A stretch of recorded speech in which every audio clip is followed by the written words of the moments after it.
I think 3 days a week, at least, I was ordering Jimmy John's sandwiches to be delivered to my dorm room. This could be like 3 o'clock in the morning, studying, and would just be starving and say, well, there's only one place that's open and that can get me something quickly. It's Jimmy John's. So call up Jimmy John's. I'd ordered a number 9, no cheese, add hot peppers, and within 15 minutes, here comes some dude in a bicycle rolling up to Wiley Hall, handing me my sandwich. And I'm saying, this is the greatest thing ever, right?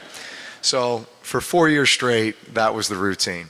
So get drafted to the San Diego Chargers, get out to San Diego, no Jimmy John's. Get to New Orleans 5 years later, no Jimmy John's. So I call him up and I'm like, Carl, what do I need to do to get Jimmy John's down to New Orleans? He said, well, we just opened up the territory. Are you serious? I said, yes.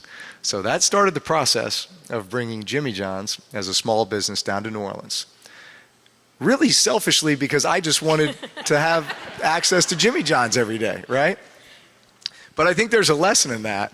And this became really one of my pillars when I looked at any franchise business to get involved in after that.